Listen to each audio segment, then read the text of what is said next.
បាទនេះគឺជាទេសភាពវាលស្រែមើលទៅគឺស្រស់ស្អាតបាទណាស្រស់ស្អាតណាហើយថ្ងៃនេះដែរគឺខ្ញុំនឹងមកបង្ហាញឬក៏ចេញវីដេអូថ្មីមួយទៀតទាក់ទងនឹងការបង្រៀនរបស់ខ្ញុំដោយសារមួយរយៈនេះគឺ Facebook បានធ្វើការអាប់ដេតថ្មីហើយដូច្នេះហើយខ្ញុំចង់បង្ហាញពីរបៀបនៃការបដូរឈ្មោះ Facebook របស់យើងតើយើងត្រូវបដូរយ៉ាងដូចម្ដេចទៅតាមការអាប់ដេតថ្មីរបស់ Facebook ណាអញ្ចឹងរបៀបនៃការដូរឈ្មោះបងប្អូនទាំងអស់គ្នានឹងបន្តិចទៀតនឹងជួបខ្ញុំបាទទាំងអស់គ្នាណាឥឡូវមុននឹងជួបខ្ញុំបាទពីរបៀបនៃការដូរឈ្មោះ Facebook គឺសំខាន់ទី1គឺបងប្អូនទាំងអស់គ្នាត្រូវចាំលេខសម្ងាត់ password ណាលេខ password Facebook របស់យើងនោះយើងទើបអាចដូរឈ្មោះ Facebook បានណាបាទណាឥឡូវអាចមើលទេសភាពស្រុកស្រែបន្តិចទៅបាទនេះស្រុកណាទេសភាពវាលស្រែណាបាទណាបាទខៀវខ្ចីស្រងាត់តែម្ដងណាបាទអូខេស្រស់ស្អាតណាស់បាទចឹងនៅក្នុងថ្ងៃនឹងផងដែរខ្ញុំនឹងបង្ហាញតើយើងត្រូវដូរឈ្មោះដោយរបៀបម៉េចបើកាលណា Facebook របស់យើងមានការអាប់ដេតថ្មីអញ្ចឹងរបៀបនៃការដូរឈ្មោះគឺយើងនឹងបន្តិចទៀតយើងចាប់ដើមចូលនៅក្នុងទូរស័ព្ទទាំងអស់គ្នាថាយើងត្រូវចូលដូរឈ្មោះរបស់យើងដូចម្ដេចណាបាទអរគុណតោះចាប់ដើមចូលទៅក្នុងទូរស័ព្ទដៃទាំងអស់គ្នាតែម្ដងចាប់ដើម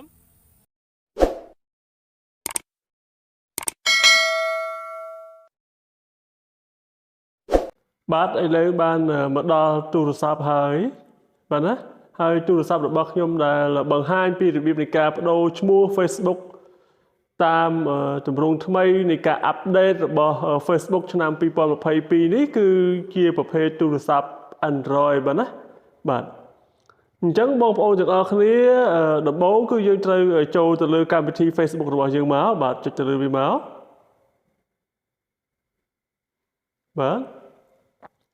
បាទនេះគឺជាកម្មវិធី Facebook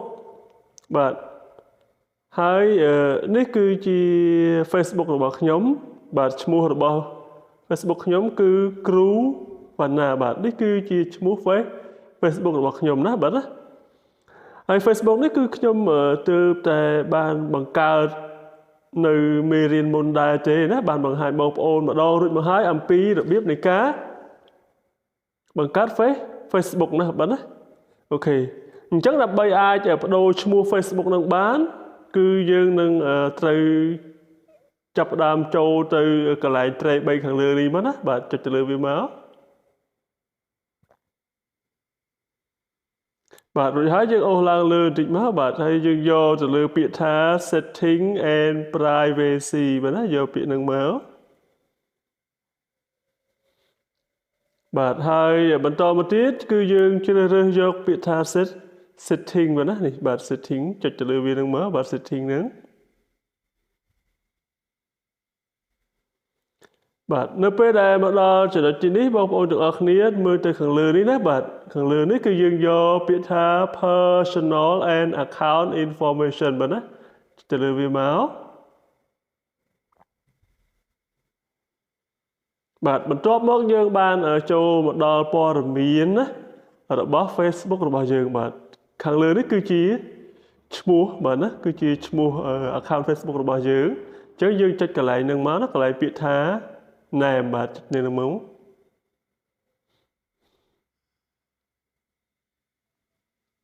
បាទនេះគឺជាឈ្មោះ Facebook ដែលខ្ញុំបានដាក់រួចហើយណាតែ first name ខ្ញុំដាក់ថាគ្រូហើយ last name ខ្ញុំដាក់ថាវណ្ណាអញ្ចឹងដើម្បីអាចបដូរឈ្មោះ Facebook នឹងបានគឺបងប្អូនទាំងអស់គ្នាគ្រាន់តែលុបឈ្មោះដែលមានស្រាប់នឹងមកបាទលុបវាមកណាបាទឥឡូវលុបវាមកចុចក្នុងអញ្ចឹងយើងអាចលុបមកនេះគឺជាឈ្មោះរបស់ខ្ញុំវណ្ណាហើយខាងលើនេះគឺគ្រូហើយកណ្ដាលនេះខ្ញុំអត់បានប្រើវាទេឥឡូវខ្ញុំអាចលុបឈ្មោះខាងក្រៅយើងនេះចេញបាទណា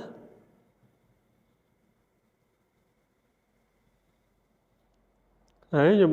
មានឈ្មោះកណ្ដាលវិញខ្ញុំដាក់ខាងគ្រូ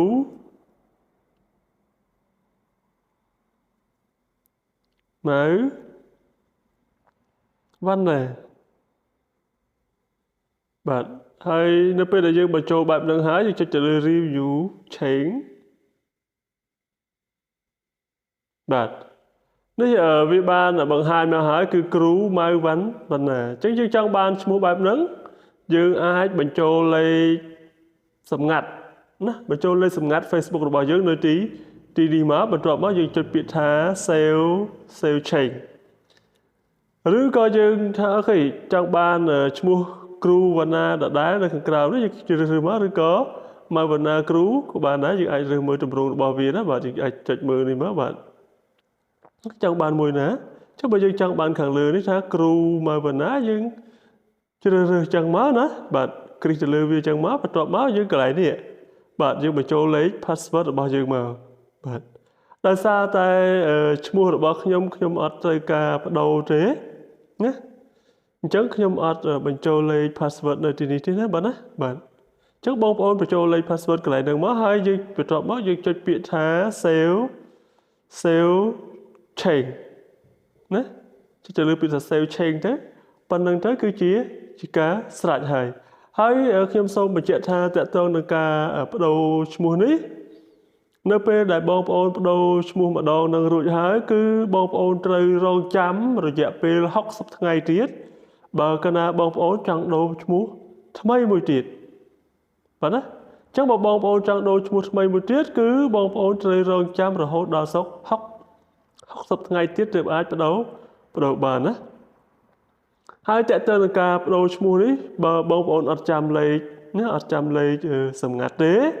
នោះបងប្អូននឹងមិនអាចដូរឈ្មោះ Facebook របស់យើងបាននោះទេហើយចំពោះបងប្អូនដែលភ្លេចលេខសម្ងាត់ឬក៏ password ខ្ញុំបាទនឹងមានបង្ហាញនៅវីដេអូក្រោយៗទៀតណាចំពោះបងប្អូនដែលអត់បានចាំលេខសម្ងាត់ណាអត់បានចាំលេខសម្ងាត់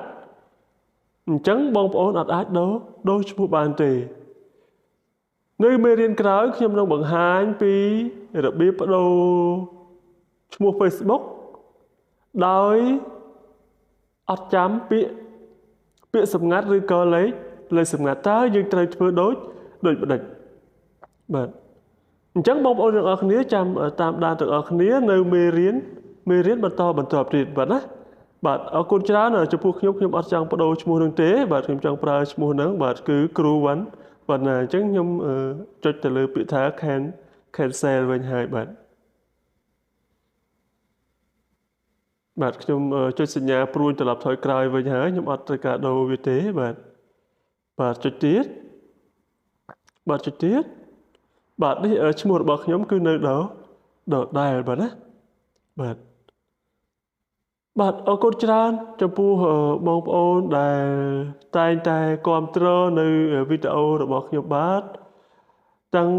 ចាប់តាំងពីវីដេអូរបស់ខ្ញុំបាទចាប់ផ្ដើមបង្កើតឡើងរហូតមកដល់ពេលនេះគឺបានច្រើនគួរសមដែរហើយបាទណា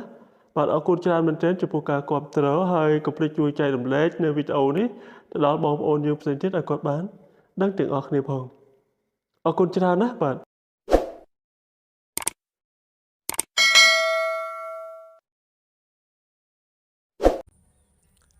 អរគុណច្រើនចំពោះការតាមដានទស្សនាវីដេអូរបស់ខ្ញុំបាទពីរបៀបនៃការបដូរឈ្មោះគណនី Facebook របស់យើងបានមកដល់ទីបញ្ចប់ហើយចំពោះបងប្អូនដែលមិនទាន់យល់ច្បាស់ពីរបៀបនៃការបដូរឈ្មោះ Facebook អាច comment ក្រោមវីដេអូនេះបានដើម្បីសាកសួរណាខ្ញុំអាចនឹងឆ្លើយបញ្ជាក់បន្ថែមហើយមួយទៀតចំពោះបងប្អូនដែលបដូរឈ្មោះ Facebook ចង់បដូរឈ្មោះ Facebook ប៉ុន្តែយើងភ្លេច password អញ្ចឹងយើងត្រូវធ្វើដូចម្ដេចនៅក្នុងហ្នឹងខ្ញុំនឹងមានវីដេអូថ្មីមួយទៀតដែរតាក់ទងជាមួយនឹងការបង្ហាញប្រាប់ថាបើយើងភ្លេច password ភ្លេចពាក្យសម្ងាត់តើយើងអាចបដូរឈ្មោះ Facebook បានឬអត់បាទណាយើងសូមអរគុណច្រើនចំពោះការទស្សនាវីដេអូរបស់ខ្ញុំបាទពេលនេះបាទណាសូមអរគុណសូមជម្រាបលា